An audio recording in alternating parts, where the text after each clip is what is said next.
Hey everybody, Dan Martell here, serial entrepreneur, investor, and creator of SaaS Academy. In this episode, I'm going to share with you how to get to sleep fast. Make sure you have a deep sleep, especially if you're an entrepreneur, and be sure to stay to the end where I'm going to share with you access and links to all of the resources I mentioned in this video. You're not going to want to miss that.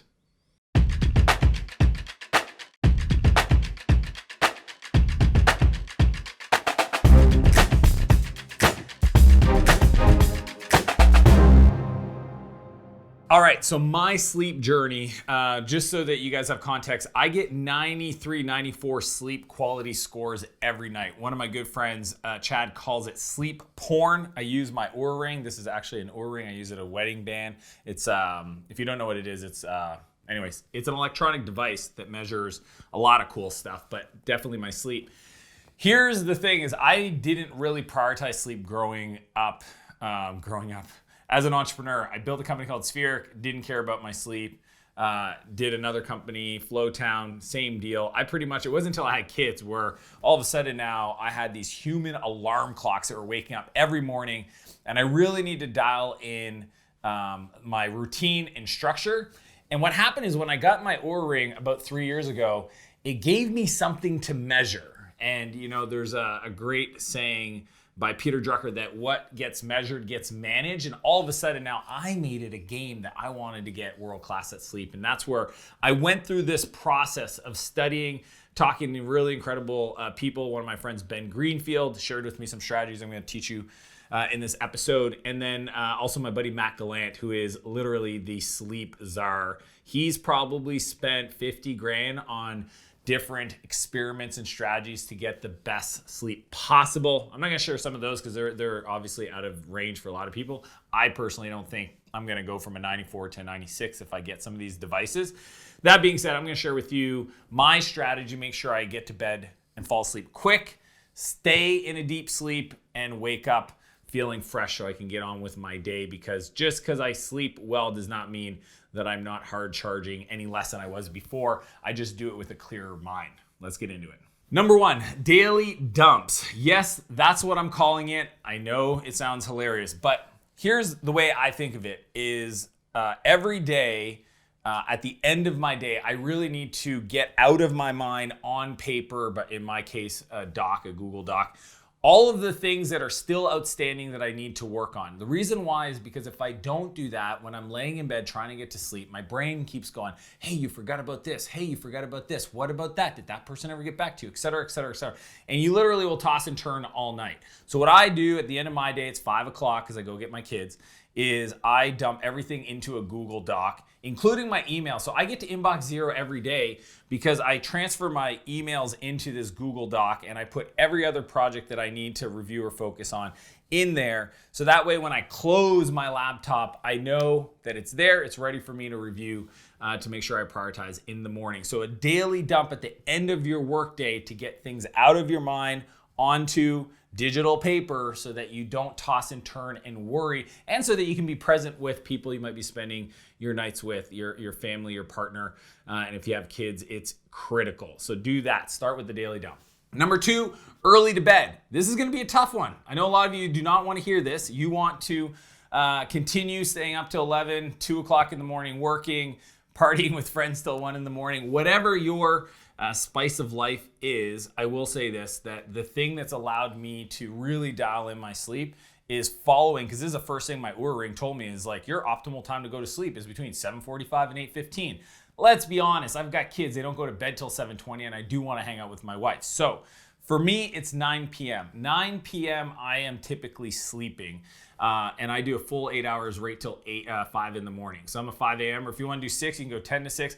Whatever the time is, you need to go to bed probably earlier than what you're doing. The reason why is you have a circadian rhythm. You have this nocturnal default, sensory of your body, your biological clock that wants to be, once the sun goes down, it wants to go to bed. And the longer you fight that, the less chance you're going to allow your body to do what it does naturally while you're sleeping, to rejuvenate, to repair, to recover. And for me, that is critical. So yes, it means that it takes a whole lot. Do I stay up till 2 in the morning partying?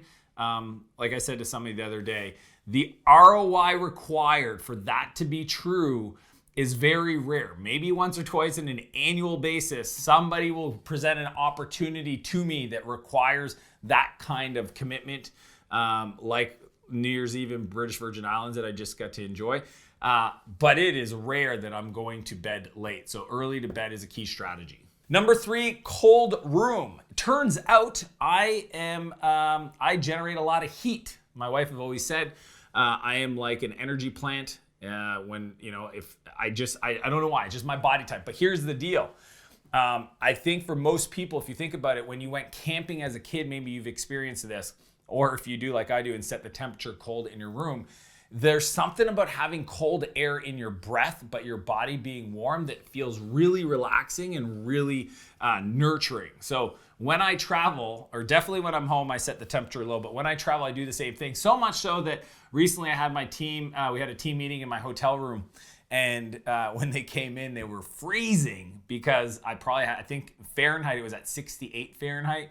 I like to keep it down in like the 17 to 18 Celsius range. If it's wintertime, I'll open a window, but I really want to feel cold outside of my bed so that when I'm sleeping, my body's like, okay, it is time to get a deep night sleep. Okay, so make sure that you try this out. Set your room cold and see if that works for you. Number 4, ramp down. So I think that, I learned this as a software programmer. When you start your work, you should ramp up. You should have a process for getting into it. And when you're done, you should have a process for kind of ramping down. That's why I do the daily dumps of everything in my head. That's an example, but I have the same process for my nighttime routine. So nighttime routine, pretty much starts like after dinner. I make sure I stay away from devices and all that fun stuff, no stimulations, etc. But the big thing is I read books, and there's something about reading a book that kind of cues my mind. I don't read like super creative business books. I usually read kind of just not boring, but I would say things that I find harder to read. Hence, I'm trying to fall asleep. So a little bit more boring, a little bit more, story-based. So there's no like having my brain get wired for new ideas and wanting to jump out of bed to go work on them. And it's gotten to the point now that even when I go on vacation and I'm reading my Kindle, you can frequently find me falling asleep poolside because I've created this habit of when I'm reading my Kindle, I get sleepy. And because of that, because I've continued to use that as my mechanism for winding down at the end of the day and really going to sleep, I have no issue. I can't remember the last time where I didn't get to sleep on time or where I didn't feel like, most of the time I'm rereading the same page on that book, for a whole week until finally I might make 2 or 3 page progress. Most of my real deep reading I do throughout daylight times, but end of the day I ramp down, and for me going to sleep, I have this trigger where I start reading on my Kindle, and usually within 2 or 3 minutes I am out. Number 5, blackout. So blackout's fun because it's not being blackout drunk. It's blackout in the sense that you want to visually black out your room. So the way I do that, because it's easiest, I use a sleep mask. Okay, so it's called the Sleep Mask or Sleep Mask. Again, I'll show you how to get all the links to these products at the end. But the idea is that you want to make sure you don't have any interruptions because of light. And too often people think that the room are dark, but it is not. Like I'm talking like dark, like you can't see the person sleeping next to you. Like you want no ambient light. Sometimes it could be light from your phone or some device in your room with like a little green power on light, etc. Creating this ambient light, and you take it for granted that it's present, but it actually will affect your sleep. So full sleep mask. The other blackout I do is on the audio level. So I'm a big fan of white noise, but I've gone to the next level thanks to my buddy Ben Greenfield. Check out all of the biohacking stuff that Ben does. He's been on Joe Rogan. He's ridiculous. He's even done stem cells in his man parts. Just to throw that out there, if you're really like, who's the best biohacker in the world? Dave Asprey, yes, you are the godfather of biohacking, but I'm pretty sure Ben has taken it to another level. So on the audio level, he recommended me an app called Sleep Stream 2. It's got this thing called binaural beats into the white noise, and you can set different settings, and it's cool because it has 8 hours of audio, so you can go offline. You don't have to be connected to the internet to stream the audio.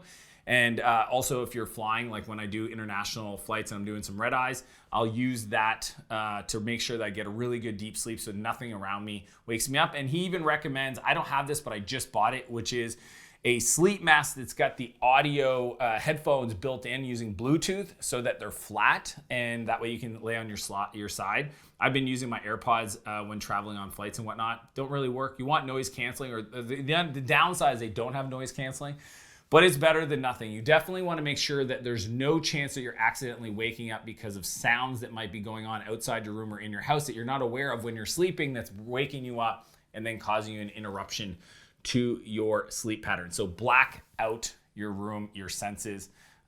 Easy tools to get that done. Number 6, no consumption.